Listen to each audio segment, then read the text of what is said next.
13ویں ترمیم جو ہے وہ 1865 میں کی گئی تھی، جس کے تحت امریکہ میں غلامی کو ختم کیا جائے گا۔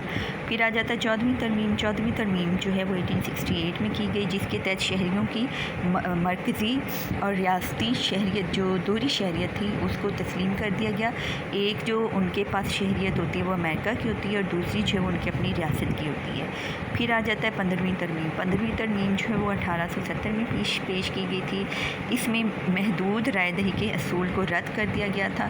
اگر کوئی شخص کسی بھی عقیدے، نسل یا رنگ کی بنیاد پر ووٹ کے حق سے محروم نہیں رکھا جائے گا، ہر ایک کو ووٹ کا حق دیا گیا۔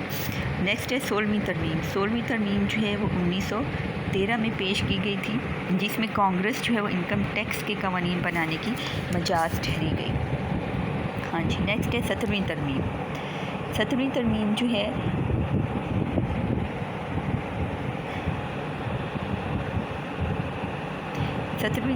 وہ 1913 میں پیش کی گئی، جس میں سینیٹرز کو براہ راست عوام جو ہے وہ منتخب کریں گے، اور جو اس سے پہلے جو ریاستی اسمبلیاں ہوتی تھی وہ سینیٹرز کو منتخب کرتی تھی۔ پھر آتا ہے 18ویں ترمیم۔ 18ویں ترمیم جو ہے وہ 1919 میں کی گئی، جس کے تحت ہر قسم کا جو نشہ تھا، الکحل تھا، اس کی خرید و فروخت پر پابندی لگا دی گئی۔ 19ویں ترمیم جو تھی اس کے تحت عورتوں کو ووٹ کا حق دیا گیا۔ 20ویں ترمیم جو تھی اس کے تحت صدر، نائب صدر اور کانگریس کا انتخابی کیلنڈر بنایا گیا، جس کے مطابق وہ اپنا عہدہ جو ہے وہ جو ان کا ایک پیٹ شیڈیول ہے وہ اسے نہیں ہٹ سکتے، تو اس کے مطابق ہی ان کا سارا سسٹم جو ہے وہ چلتا ہے۔ نیکسٹ آ جاتا ہے 21ویں ترمیم۔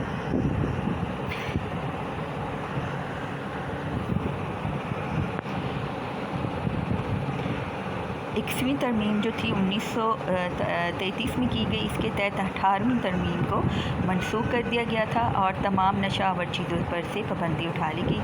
پھر ہے 22ویں ترمیم۔ 22ویں ترمیم جو ہے وہ 1951 میں پیش کی گئی، جس کے تحت کوئی بھی فرد 2 بار سے زیادہ امریکہ کا صدر منتخب نہیں ہو سکتا۔ پھر 23ویں ترمیم ہے 1961 میں پیش کی گئی، جس کے تحت صدر جو ہے وہ انتخابی ادارہ کے لیے ڈسٹرکٹ آف کولمبیا کو بھی 2 نمائندے بھیجنے کی اجازت دی گئی، اس سے پہلے اس کو اجازت نہیں تھی۔ نیکسٹ ہے 24 جن کی 24ویں ترمیم، یہ 1964 میں پیش کی گئی، جس میں پول ٹیکس کی ادائیگی ووٹرز کے لیے بنیادی شرط رکھتی گئی کہ اگر وہ پول ٹیکس دیتے ہیں تو ہی وہ ووٹر لسٹ میں کام آ سکتے ہیں یا اپنا ووٹ کاسٹ کر سکتے ہیں۔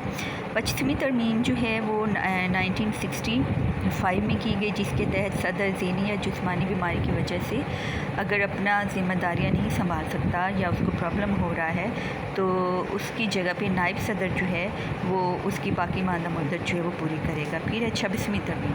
26ویں ترمیم جو 1971 میں پیش کی گئی، اس کے تحت امریکہ میں ووٹرز کی جو ایج تھی وہ 18 سال کر دی گئی۔ لاسٹ ون ہے 27ویں ترمیم۔ 27ویں ترمیم جو ہے وہ 1992 میں پیش کی گئی تھی، اس کے تحت یہ فیصلہ کیا گیا کہ کانگریس کے اراکین جو ہیں وہ خدمات کے سلسلے میں کوئی ایسا قانون نہ بنایا جائے ان کی مراعات میں تضاد پیدا کرے۔ تو اب ہم دیکھتے ہیں کہ اس جو اب ڈسکشن تھی اس میں پتہ چلتا ہے کہ امریکہ کا آئین جو ہے وہ فلاڈلفیا میں تشکیل کے بعد ارتقائی عوامل سے گزرتا ہوا ہمیں موجودہ شیپ میں ملتا ہے۔ اللہ حافظ۔